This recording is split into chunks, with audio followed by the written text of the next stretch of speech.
Mental wellness and sleep.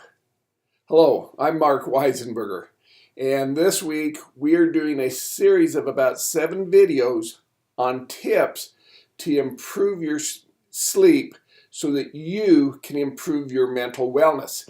If you caught the introduction to this series, you'll understand that a lack of sleep can cause a lot of problems with appetite, with cortisol levels, with blood sugars levels bouncing up and down.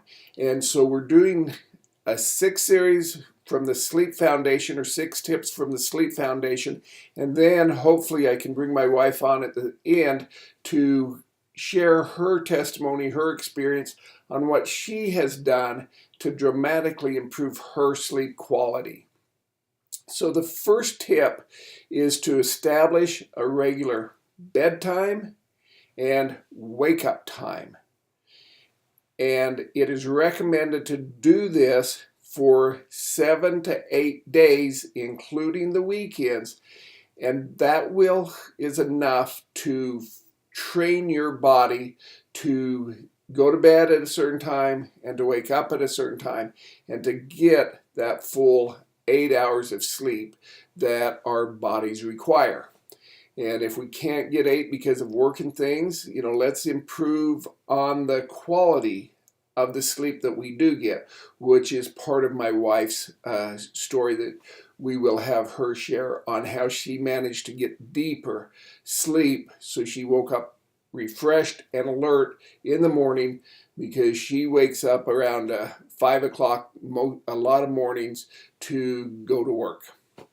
And so that's the first tip. And just to show the example of how that pattern works, I would have never believed it, but this last year, or every year, I go up to Idaho and help a friend of mine in harvest, because I'm a dirt farmer. I grew up on a farm. I used to farm, and I still like to go up there and decompress, because that's part of my mental wellness program, is to go up there, disconnect from the world, do something different, and enjoy life.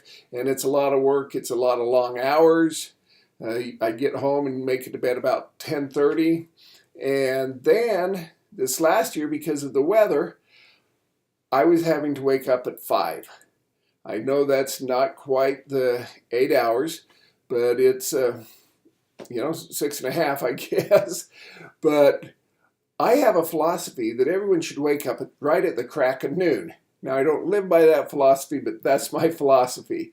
But after a week of going to sleep around 10:30 after a long day's work and waking up at 5 a.m. to be back to work by 6 o'clock that following morning, I was in a habit of doing that. I was waking up before the alarm went off, even though I wasn't getting 8 hours of sleep. And then when I came home, I continued, or I should say my body continued to wake up at 5 o'clock every morning. And of course, I'm a stubborn old guy, and I want to get sleep till 6. And so I would force myself to go back or to sleep, or stay there and go to sleep until 6. And I have to confess, it took about 2 months to retrain my body the other way. And some people should have said, well, you shouldn't have trained your body. You should have got up and done some studying or whatever. But I want to train my body for 8 hours, because I don't want to have the problems with blood sugar spikes, with an increased appetite, with out of control cortisol. I struggle with all those things on their own without additional help. Thank you very much. So tip number 1, start establishing a regular sleep pattern. Go to bed at the same time, wake up at the same time. Do that throughout the weekends, and if you can do it inside a week, great. If it takes 2 weeks, great. But get that habit established. And if you're looking for more ways and more information about how you can improve your mental wellness and mental health, I'll leave a link in the comments below, in the first comment, not the description, but in the comments.